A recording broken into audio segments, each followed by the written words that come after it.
आज का जो हमारा टॉपिक है वो मैं यहाँ पे लिख देता हूँ। वो है ईथर चैनल। ठीक है। हमने जो लास्ट टॉपिक पढ़ा था जिसमें स्पैनिंग ट्री हमने पढ़ा था, स्पैनिंग ट्री में क्या होता था, जब भी हम कोई स्विचेस को आपस में इंटरकोनेक्ट करते थे तो बेसिकली क्या हो रहा होता था, उनको अल्टरनेट पाथ मिल रहे होते थे एक दूसरे को रीच आउट करने के लिए। अगर मैंने 3 स्विचेस की एक लूप बना दी ना, इसका ये मकसद मतलब था कि हर स्विच दूसरे स्विच को 2 रास्तों से रीच आउट कर सकता था। लेकिन स्पैनिंग ट्री क्या करता था, एक पोर्ट को हमेशा ब्लॉक कर देता था। ठीक है। अच्छा, इससे भी पहले हमने फिर देखा था रूट कैसे बनता है, वो इलेक्शन कैसे प्रोसेस होता है, फिर उसमें डेजिग्नेटेड पोर्ट्स कौन सी होती हैं, रूट पोर्ट्स कौन सी होती हैं, और दिस इज ब्रिज और रूट का भी बता दिया था मैंने आपको। तो वो जो पोर्ट ब्लॉक होती है अल्टीमेटली क्या होता है, उससे लूप से तो अवॉइड हो रही होती हैं, और जो है हम आप कह सकते हैं कि डाटा की डुप्लीकेशन से हम बच जाते हैं। ठीक है। डाटा डबल या डुप्लीकेट नहीं हो रहा होता, रेप्लिकेट नहीं हो रहा होता।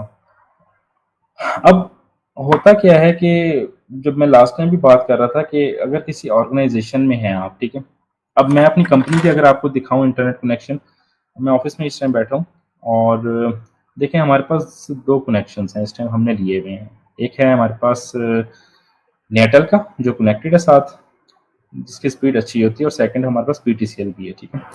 दोनों के जो है ना 20-25 एमबीपीएस की हैं स्पीड्स इनकी। ठीक है। लेकिन कंपैरेटिवली जो है ना नेटल बेहतर था, हालांकि पीटीसीएल की स्पीड ज़्यादा है फिर भी, क्योंकि अगर मैं पीटीसीएल पे स्विच करके पढ़ाता हूँ तो वॉइस में लैग आ जाता है। ठीक है। क्योंकि इसका डेडिकेटेड कनेक्शन नहीं होता, ये शेयरिंग पे होता है। जबकि नए जो आपके जितने भी नए वेंडर्स आ रहे हैं, ट्रांसफर्ड है, नेयाटेल है, इसके अलावा स्टॉर्म फाइबर है, ये डेडिकेटेड कनेक्शन दे रहे होते हैं। ठीक है। आप किसी और पर्सन, किसी और हाउस के साथ शेयर नहीं कर रहे होते अपना कनेक्शन। जो आपका कनेक्शन होता है वो इंडिविजुअली सिर्फ आपका ही कनेक्शन होता है। 10 एमबी स्पीड अगर आप वो बोल रहे हैं तो वो 10 एमबी पूरा का पूरा आपका ही है। अगर किसी का शेयरिंग कर रहे हैं, कोई और घर है, तो साथ आपको 5 एमबी आ रही होगी, उसको भी 5 एमबी आ रही होगी, और ऐसे टोटल में 10 एमबी बन जाता है।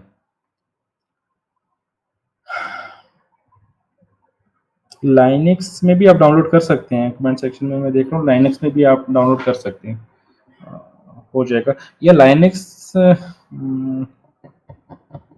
कभी किसी ने पूछा नहीं लाइनेक्स के हवाले से, मेरे ख्याल से तो होगा, सिस्को ने लाजमी दिया होगा। अगर ऐसा नहीं है तो आप यू कर लें कि वो बना लें, VMware इंस्टॉल कर लें और इसके अंदर विंडोज इंस्टॉल कर लें। ये वर्चुअल इंटरफेस है, इसके अंदर मैं एक और विंडो को चला सकता हूँ। ये ऑन भी हो जाता है तो मैं दिखा भी देता हूँ।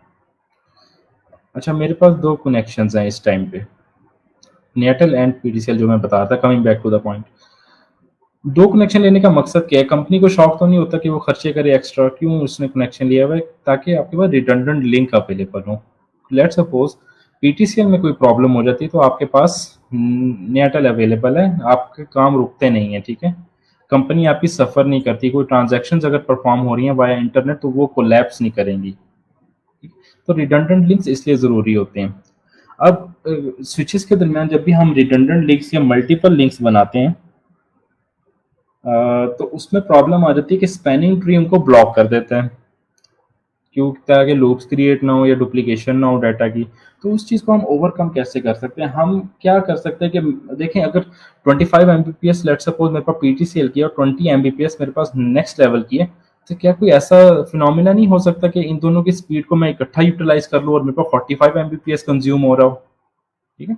तो इस मकसद के लिए, मतलब मैक्सिमम कंजम्पशन के लिए, जो आपके पास कनेक्शंस अवेलेबल हैं, जो आपने केबलिंग की हुई है, उसे मैक्सिमम बेनिफिट उठाने के लिए आप ईथर चैनल को यूज़ कर सकते हैं, जिससे आपकी क्या होती है, स्पीड जो है वो इंक्रीज हो जाती है, बैंडविड्थ इंक्रीज हो जाती है, डाटा का फ्लो ज़्यादा हो जाता है। अगर एक केबल में से मैं कहता हूँ कि सिर्फ 1 एमबी गुजर सकता है, ठीक है, तो उसके साथ दूसरी केबल जो है तो उसमें से भी 1 एमबी उसके साथ गुजर जाएगा। ठीक है। डबल हो जाएगी चीज़।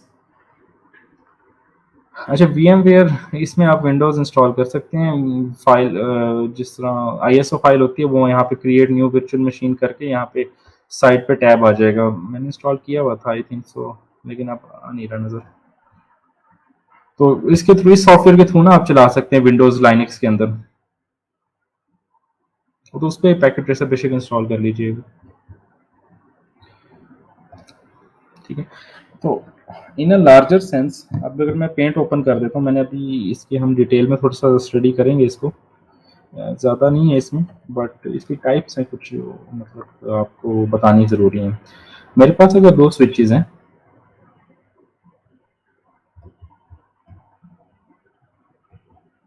that is switch 1 and I have this switch 2. Okay, now I'm having redundant links between them. This is link 1, this is link 2, and the last one link 3. You can have more than 3 links. ठीक है, okay. आपके पास जो links है वो 3 से ज़्यादा भी हो सकते हैं। समझाने की हद तक मैंने सिर्फ अभी 3 पुटअप किए हैं यहाँ पर। देखने में तो ये अब 3 लिंक्स है फिजिकली, मतलब अगर आपने दो स्विचेस हैं उनके दरमियान अगर आपने केबलिंग से उनको कनेक्ट किया हुआ है तो 3 केबल्स आपको नजर आ रही हैं। लेकिन जब भी आप ईथर चैनल कॉन्फ़िगर करेंगे, ईथर चैनल ये स्विच को शो करेगा कि ये तीनों जो हैं एक लिंक है, ये एक ही केबल है जो पास हो रही है दोनों स्विचेस के बिटवीन, लॉजिकली। ठीक है, उस स्विच को ये सोचने में मजबूर कर देता है कि नहीं, ये 3 केबल कनेक्शन नहीं है, this is only single cable connection. और हाँ, इनकी जो स्पीड है वो एडअप हो जाएंगी। अगर ये 10 Mbps का लिंक था, ये भी 10 का था और ये भी 10 का था, तो they would become 30 Mbps। Switch को लगेगा मेरे पास 30 Mbps का एक ही कनेक्शन, एक ही लिंक है जो इनके आपस में बिटवीन कनेक्टेड है।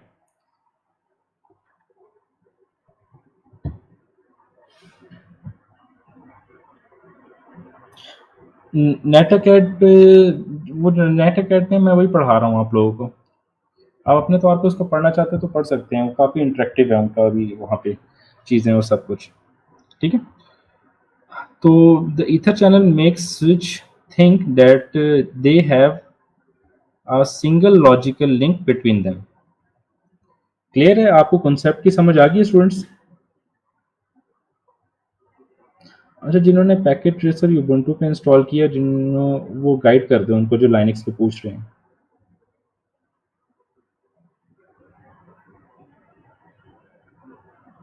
आपको ईथर चैनल का बेसिक कॉन्सेप्ट समझ आ गया है?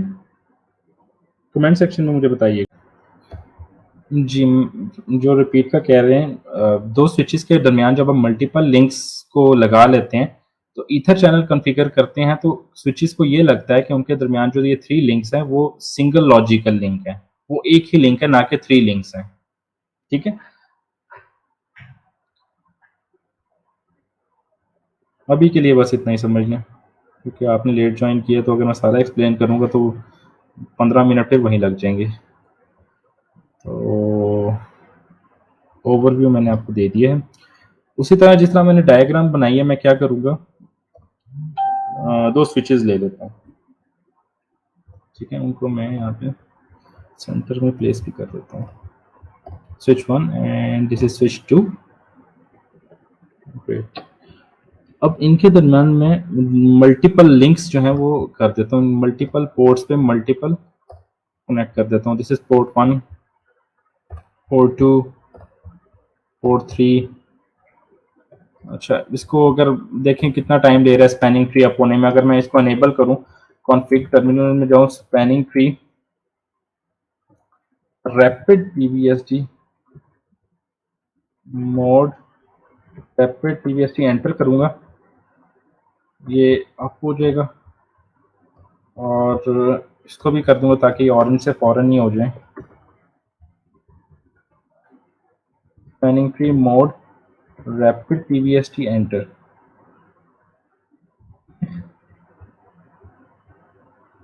ये देखिएगा, ये फॉरन ही अप हो गए। अब ज़्यादा टाइम इन्होंने लिया नहीं लिया, तो ये देखिएगा अब हुआ क्या है। ये तो 3 कनेक्शन ऑन है, अप है। ठीक है, लिंक अप हो चुके हैं। यहाँ पे 2 कनेक्शन उसने ब्लॉक कर दिए और एक ऑन है। जो भी डाटा ट्रांसफर होगा वो पहली वाली जो सबसे ऊपर केबल है, लेट्स सपोज सबसे ऊपर वाली के साथ ही है ना, ग्रीन जी, तो वहां से डाटा ट्रांसफर होगा।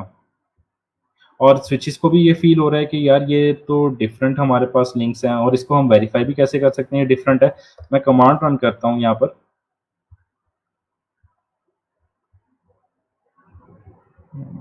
मुझे ना थोड़ा सा जूम भी कर लेने दें। Font CLI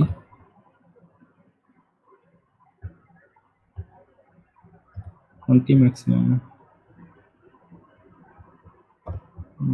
I think so सही रहेगा। ठीक है, चेक कर लेते हैं। इसकी कमांड है शो, यहाँ से एग्जिट कर लेते हैं कॉन्फ़िग से, शो आईपी इंटरफेस ब्रीफ। देखिएगा जो मैंने कनेक्ट किए हैं वो 3 पोर्ट्स शो कर रहा है, 01, 02 एंड 03। उनका स्टेटस वो अब शो कर रहा है, वो कनेक्टेड है।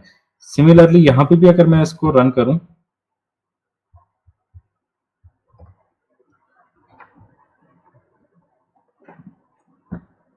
अगर मैं यहाँ पे भी इसको रन करता हूँ, डू शो आईपी इंटरफेस, तो ये देखिएगा ये पोर्ट्स भी आप हैं। तो हमारे पास 3 कनेक्शंस अवेलेबल है। यहाँ से इस चीज़ को हम वेरीफाई भी कर सकते हैं, या फिर अगर आप कर्सर को स्विच के ऊपर प्लेस करेंगे तो वहाँ से भी आपको नज़र आ जाएगा कि वो देखें अप हुए में लिंक 3। तो 3 केबल्स हमारे पास कनेक्शन है। और जो ये ब्लॉक हुई भी हैं इनको कैसे वेरीफाई कर सकते हैं? अगर शिफ्ट 6,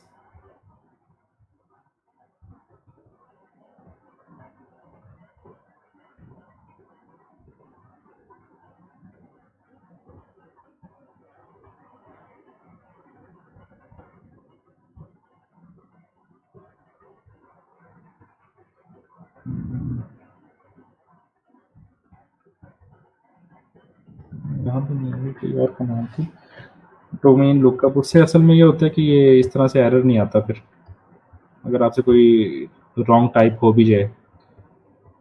डोमेन लुकअप होता है, आई थिंक से उसको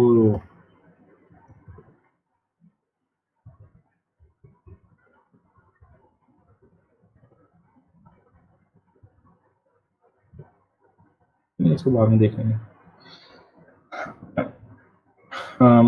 डू शो स्पैनिंग ट्री। तो ये देखें, ये पोर्ट्स जो 2 एंड 3 है वो क्या है, ब्लॉक हुई भी हैं, वो मतलब ऑपरेशनल नहीं है।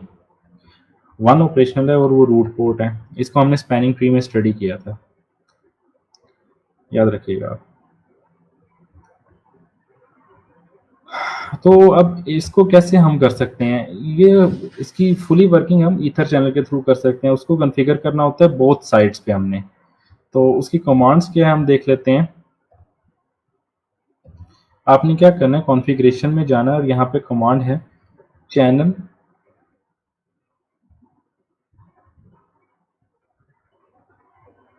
सॉरी, पहले आप इंटरफेस में एंटर हो जाए जहाँ पे जिनको आप कंबाइन करना चाहते हैं। ठीक है, मैं इंटरफेस रेंज की कमांड से उनको इकट्ठा कर लेता हूँ इंटरफेस, ताकि उन पे एक ही दफ़ा कमांड लग जाए। FA फास्ट इथरनेट 0/1 से लेके 3 तक, एंटर। अब यहाँ पे चैनल से एक कमांड की ये इशू, चैनल ग्रुप उसका नंबर वो पूछ रहा है कि क्या हो सकता है। 1 से लेके 6 के दरमियान आप देख सकते हैं, कोई नंबर आप चूज कर सकते हैं। मैं 1 चूज कर लेता हूँ और स्पेस दबा के क्वेश्चन मार्क ऐड करता हूँ, तो वो कह रहा है मोड चूज करें। मैं कहता हूँ ठीक है, मोड चूज कर लेते हैं। मोड में कौन कौन से मोड्स हैं हमारे पास, ये इंपॉर्टेंट पार्ट है, ये आपने देखना है। अगर ये कॉपी होता है ना, मैं कॉपी करके इनको वहाँ पे ले भी जाता हूँ। कॉपी,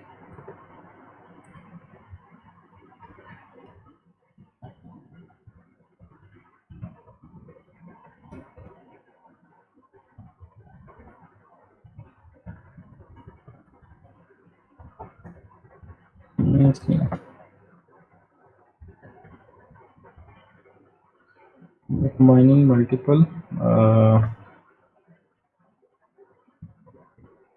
फिजिकल लिंक्स कह सकते हैं आप। मोड्स कौन कौन से हैं हमारे पास, ये मोड्स हैं। मैं थोड़ा सा प्रॉपर कर देता हूँ ताकि समझने में आसानी हो जाए।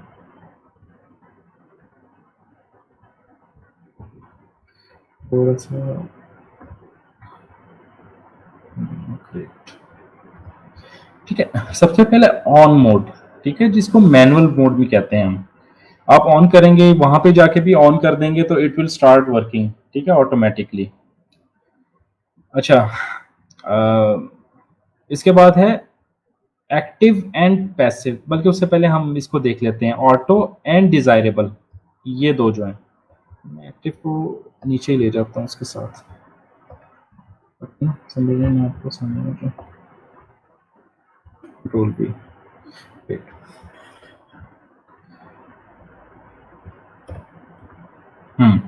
उसके बाद है ऑटो एंड डिजायरेबल, ठीक है। PAGP stand for port aggregation protocol, ठीक है। LACP stand for link aggregation protocol, ठीक है। PAGP जो था ना, उस पर सिस्को डिवाइसेस के लिए बनाया गया था। लेट्स सपोज अगर हमारे पास दो सिस्को की डिवाइसेस हैं, तो ये सिस्को प्रोप्राइटरी है, जो PAGP है ना, पेंट कहाँ पर है, ये दो स्विचेस हैं। लेट्स सपोज ये भी सिस्को का स्विच है और हमारे पास ये भी सिस्को का स्विच है, ठीक है। तो इनके दरमियान आप पोर्ट एग्रीगेशन प्रोटोकॉल को चला सकते हैं, ठीक है। उसके हमारे पास दो मोड्स होते हैं, जो कि हैं auto and desirable. Auto and desirable को बाद में एक्सप्लेन करूंगा, लेकिन आप सिर्फ अभी सिर्फ ये समझ लें कि जो PAGP है ना, पोर्ट एग्रीगेशन प्रोटोकॉल, वो जस्ट वर्क करता है बिटवीन सिस्को की डिवाइसेस, और वो सिस्को का ही बनाया गया है, ठीक है। अब प्रॉब्लम कहाँ पे है? प्रॉब्लम ये था कि नेटवर्क में जब एक पूरी कंपनी, ऑर्गेनाइजेशन या कोई डाटा सेंटर होता है, वहाँ पे सिर्फ सिंपल एक डिवाइसेस नहीं होती, मल्टीपल डिवाइसेस होती हैं, और मल्टीपल वेंडर्स जो होते हैं वहाँ पे अपनी डिवाइसेस को वहाँ पे एलोकेट कर चुके होते हैं। तो अब लेट्स सपोज यहाँ पर अगर कोई और डिवाइस आ जाती है, यहाँ पे जूनिपर आ जाता है, जूनिपर का कोई स्विच आ जाता है, तो the communication would not be possible, communication possible नहीं हो सकेगी यहाँ पर, जो है ना, इसके और इसके दरमियान कम्युनिकेशन पॉसिबल नहीं हो सकेगी, ठीक है। क्यों? क्योंकि दोनों तरफ हमने PAGP कॉन्फ़िगर किया हुआ है, इधर भी पोर्ट एग्रीगेशन चल रहा है और इधर भी पोर्ट एग्रीगेशन चल रहा है। तो इस प्रॉब्लम से बचने के लिए एक स्टैंडर्ड डिफाइन हुआ, जिसको फिर हमने लिंक एग्रीगेशन का नाम दिया। जितने बड़े इदारे हैं ना, जैसे IEEE हो गए या IETF या इस तरह के, फिर उन आप कह लें कि इदारों की तरफ से, मतलब एक ग्लोबल फॉर्मेट प्रोवाइड किया गया कि LACP जो है ना वो अवेलेबल है, वहाँ पे जो डिफरेंट डिवाइसेस भी हो वो आपस में कम्युनिकेट कर लेंगे अगर आपने उनके दरमियान LACP link aggregation protocol configure किया हो, ठीक है। अब दो मोड्स हैं इसमें हमारे पास। PAGP की अगर मैं पहले बात करूं, ऑटो एंड डिजायरेबल, ठीक है। जो ऑटो होता है ना, वो मेक श्योर करता है कि उसको रिप्लाई जो है वो भेज भी रहा है, और उन मैसेजेस को रिप्लाई भी कर रहा है, ठीक है। सेंड भी कर सकता है ये मैसेजेस और रिप्लाई भी कर सकता है। अगर मैं लेट सपोज इस स्विच पे अगर मैं कॉन्फ़िगरेशन में था यहाँ पर, ठीक है, और मैं यहाँ पे मोड ऑटो कर देता हूँ, तो इसका क्या मतलब होगा? ऑटो ये करेगा कि ये जो स्विच है, ये पोर्ट एग्रीगेशन के जो मैसेजेस है उसको सेंड भी कर सकता है, और यहाँ से अगर कोई उसको मैसेज रिसीव होता है तो उसको रिप्लाई भी कर सकता है, ठीक है। ये इनकी इंटरनल कम्युनिकेशन की हद तक है, लेकिन मोड्स कॉन्फ़िगर आपने करने हैं, तो इसलिए आपको पता होना चाहिए। अच्छा, देन उसके बाद आ जाता है हमारे पास डिजायरेबल। डिजायरेबल जस्ट जो होता है वो सिर्फ डिजायर कर सकता है, वो जस्ट क्या कहते हैं, रिप्लाई कर सकता है, वो कम्युनिकेशन को इनिशिएट नहीं कर सकता। जो कम्युनिकेशन को इनिशिएट कर सकता है ना, वो सिर्फ ऑटो मोड कर सकता होता है।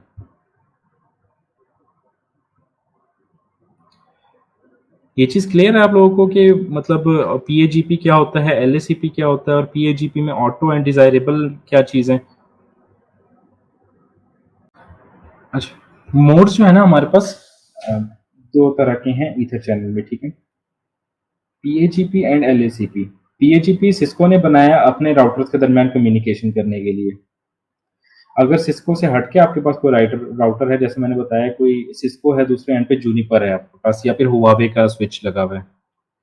तो वहाँ पे अब पीएजीपी वर्क नहीं करेगा, ज़ाहिर-सी बात है, लेकिन हमने ईथर चैनल को तो यूज़ करना है ना, तो उसके लिए एलएसीपी बनाया गया है, ठीक है? ये 2 चीज़ें तो क्लियर होगी कि पीएजीपी सिस्को डिवाइसेज़ के लिए बनाया गया था और एलएसीपी हर किस्म के डिवाइस के लिए बनाया गया था ताकि वो ईथर चैनल कॉन्फ़िगर कर सकें।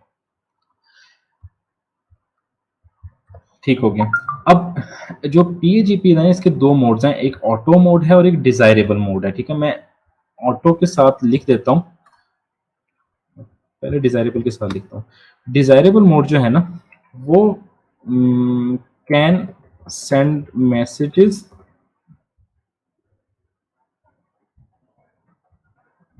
एंड आल्सो कैन रिप्लाई, ठीक है? अब अगर मैं स्विच पे आ जाऊँ, यहाँ पे मैं अगर डिज़ायरेबल कर देता हूँ मोड, तो ये स्विच भेजेगा, सेंड करेगा मैसेज, हाँ, मैंने ईथर चैनल अपने एंड पे कॉन्फ़िगर कर लिया है, ठीक है? अगर तुम्हारे पास कॉन्फ़िगर हो गया तो इसको वन लॉजिकल लिंक समझ लो, ठीक है? जिसके अगेंस्ट में वहाँ पे जो मोड कॉन्फ़िगर होगा, अगर तो डिज़ायरेबल किया हुआ है तो वो रिप्लाई भी कर सकता है, ठीक है? वो रिप्लाई कर देगा। अगर आपने उसको ऑटो किया है वो तब भी रिप्लाई कर देगा।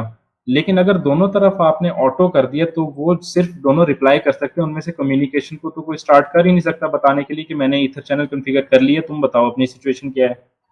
ठीक है? तो डिज़ायरेबल जो है वो क्या कर सकता है, मैसेज को या कम्युनिकेशन को स्टार्ट भी कर सकता है, कैन इनिशिएट द कम्युनिकेशन, और रिप्लाई भी कर सकता है कोई उसके पास अगर दूसरे एंड से अगर कोई आई है चीज़, ठीक है? जबकि ऑटो मोड सिर्फ क्या करता है, कैन ओनली जस्ट रिप्लाई। तो इसके कॉम्बिनेशन क्या बन सकते हैं वो भी मैं आपको बता देता हूँ। 2 स्विचेज़ हैं, आप उनके दरमियान एक स्विच पे अगर आप करते हैं ऑटो और दूसरे स्विच पे आप करते हैं डिज़ायरेबल, इट विल वर्क। क्यों? क्योंकि डिज़ायरेबल मैसेज सेंड करेगा, ये वाला स्विच अगर मैसेज सेंड कर देगा इस स्विच को, यहाँ पे ऑटो है वो उसका रिप्लाई दे देगा, क्योंकि मैंने आपको बताया कि ये रिप्लाई ही कर सकता है, वो रिप्लाई उसको आ जाएगा और दोनों समझ जाएंगे कि ईथर चैनल कॉन्फ़िगर हो गया है, ठीक है? डिज़ायरेबल एंड डिज़ायरेबल, थोड़ा-सा और आगे कर देता हूँ। अच्छा, ये भी it would also work fine because मैंने आपको कहा ये रिप्लाई भी कर सकते हैं और कम्युनिकेशन स्टार्ट भी कर सकते हैं। दोनों में से अगर कोई भी कम्युनिकेशन स्टार्ट कर सकता है, दूसरा डिज़ायरेबल है तो उसको जवाब भी दे सकता है, ठीक है? लेकिन अगर आप दोनों तरफ कॉन्फ़िगर कर दें auto mode, then it would be some problem because communication start करने वाला तो कोई रहा ही नहीं है जो कम्युनिकेशन को स्टार्ट करे और मैसेजेस को सेंड करे इनिशियली कि मेरे एंड पे ईथर चैनल मोड कॉन्फ़िगर हो गया है, आप अपना बताओ आपकी तरफ हुआ है कि नहीं हुआ? तो जब उसके पास दूसरे स्विच के पास मैसेज जाएगा तो वो रिप्लाई उसको कर ही नहीं सकता, बल्कि जाएगा ही नहीं मैसेज तो, क्योंकि डिज़ायरेबल मोड है ही नहीं। दोनों जस्ट रिप्लाई कर सकते, कम्युनिकेशन को स्टार्ट नहीं कर सकते। ये चीज़ क्लियर है, मुझे यहाँ तक बताइएगा, देन मैं आगे एलएसीपी पे मूव ऑन करता हूँ। रहता है हमारे पास एक्टिव। अब एक्टिव बिल्कुल जो उसकी वर्किंग है आप कह लें सेम लाइक डिज़ायरेबल है, जिस तरह पीएजीपी में can send message and reply as well, communication को स्टार्ट भी कर सकता है और रिप्लाई भी कर सकता है, जबकि पैसिव जो है it will just wait and जब तक इसको कोई मैसेज रिसीव नहीं होगा उसका ये रिप्लाई देगा सिर्फ, इट कैन ओनली रिप्लाई, ये जस्ट रिप्लाई कर सकता है, ठीक है? तो इसके हमारे पास कौन से मोड्स बनेंगे, लेट सपोज अगर 2 स्विचेस हैं उनके दरमियान आपने कॉन्फ़िगर किया है active active, it would work fine because मैंने आपको देखो ऊपर लिखा हुआ है कि मैसेज सेंड भी कर सकते हैं और रिसीव भी कर सकते हैं। जब दोनों में से किसी एक ने कम्युनिकेशन स्टार्ट कर दी तो रिप्लाई भी दे सकते हैं दोनों ही। देन हमारे पास जो है वो है एक्टिव पैसिव,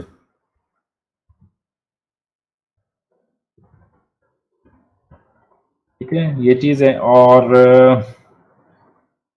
देन जो मेन प्रॉब्लम है वो हमारा पैसिव पैसिव में है। अगर आप पैसिव पैसिव दोनों तरफ कॉन्फ़िगर कर देंगे तो ether channel will not work, ठीक है? ये बताने का मकसद क्यों है, क्योंकि लिंक्स देखें ड्रामेटिकली चेंज हो रहे होते हैं। आप मज़ीद लिंक्स ऐड भी कर सकते हैं, उन ये लिंक्स रिमूव भी हो सकते हैं, तो वो उसको ऑटोमैटिकली एडजस्ट कर देते हैं। प्रोटोकॉल्स का हमें यही बेनिफिट होता है, ठीक है? अगर इसका जो मैनुअल मोड है, जो कि बीच में लिखा हुआ, मैं यहाँ पे भी ऑन कर दूँ, जो कि यहाँ पे लिखा हुआ भी आ रहा है, देखें। ऊपर चलते हैं, ये देखें। यहाँ पे ऑन लिखा हुआ भी आ रहा है, अगर मैं यहाँ से ऑन कर दूँ, वहाँ से भी ऑन कर लूँ, देन फिर मुझे बार-बार उसको खुद ही मैनुअल कॉन्फ़िगर करना होगा। लिंक्स आप अगर ऐड होते हैं या उसमें से कम होते हैं, तो फिर वो काफ़ी प्रॉब्लम बनेगी। तो हम प्रोटोकॉल पे ही ज़्यादा मतलब ओरिएंटेड रहते हैं कि प्रोटोकॉल के थ्रू ही हम देखें। ये क्लियर है, तो बस हम अब कॉन्फ़िगरेशन करते हैं। मुझे कमेंट सेक्शन में बता दीजिएगा।